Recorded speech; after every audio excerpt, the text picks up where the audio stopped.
Inside Gachagua's political circle, there is a dangerous lawyer. But why is he dangerous? His tongue is bitter.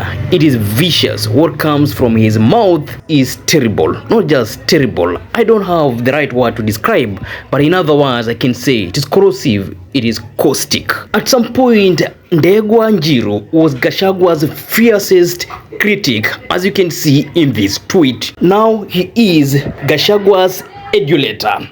I don't have the right word to replace adulator, but I can say he praises Gachagua excessively while attacking President Ruto so viciously, as noted in this video. It tells you how desperate people are. They are no longer respecting the state of the Republic of Kenya. And this is not out of their own doing. It's because the state itself has decayed. The institutions in the state have decayed. The symbols of the state themselves have decayed. Remember, the national flag is not the only symbol of unity, including the presidency. And Article 134.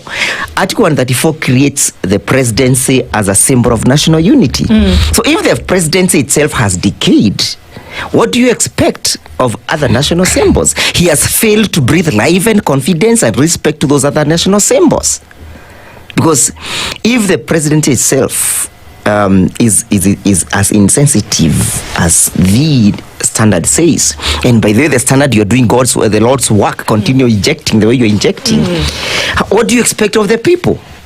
If there is no guidance and there is no resemblance of unity at the top, how then do you expect the people to respect those? What does it even mean that there's no resemblance of unity at the top when we understand that President Ruto and Kindiki are actually in one accord? So it doesn't make sense here. But anyway, that is not the gist of this video. The gist of this video is to mention to you that Njiru is now emerging as one vicious individual in Gachagua's circle.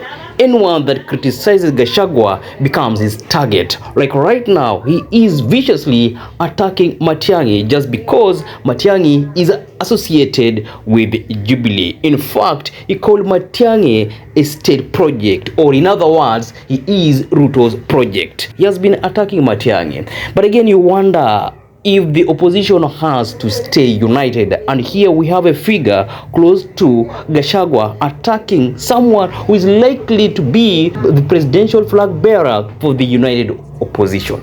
Doesn't make sense. This is likely to put the opposition in a precarious position because Matiangi has always maintained that he doesn't have a party. However, he is closely associated with Jubilee. And what is the problem with that? I understand that the likes of Njiru want Matiangi to blow Gachagua's trumpet. So anyone who seems to push his own agenda to him is an enemy. So I don't know how the opposition is going to handle this, because if we have a situation where people within Gachagua's inner circle venomously attack someone like Matiangi, then someone may not really understand what's the goal of Gachagua and those in his inner circle. Also, he continues to attack Raila. He calls Raila names. He literally abuses Raila. As we've always mentioned that, okay, we can have or we can hold different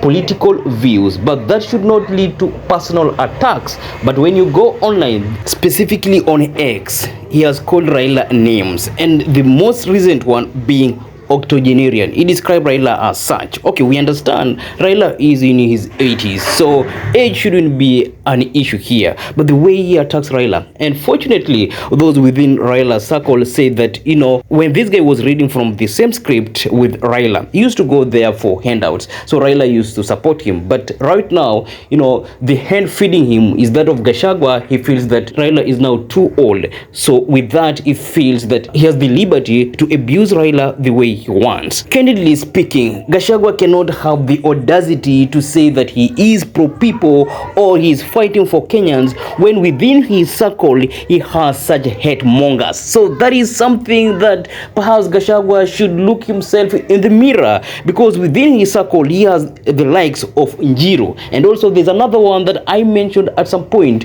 that is Senator Methu. If Gachagua cannot read riot act to his people, especially to the likes of Njiru and Methu, then I don't see why people would even consider him as an option, or an option that is better than President Ruto. Because, you know, someone that should replace President Ruto should be way better. Otherwise, people should just retain President Ruto. That's the fact. One term cannot happen with hate mongering. Dana na philosophy ya inchi. Ile philosophy ya inchi iko sasa ni philosophy ya mapinduzi na mageuzi na ukombozi wa inchi yake.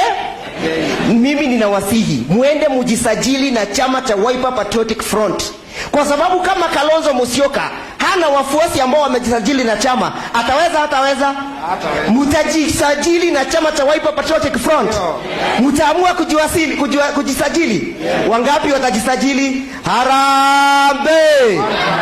It is fine, we understand that you support Kalonzo, especially if Gachagua will not be cleared by IBC to run for president. But it is also fine that at least you be modest, not by castigating or attacking others online, because who knows, maybe Matiangi will support Kalonzo or even Gachagua. Why not just tone down? What do you think about this guy? If you've been following him on X, do you think he's modest enough? Silent. There is no amount of harassment that will make us keep quiet.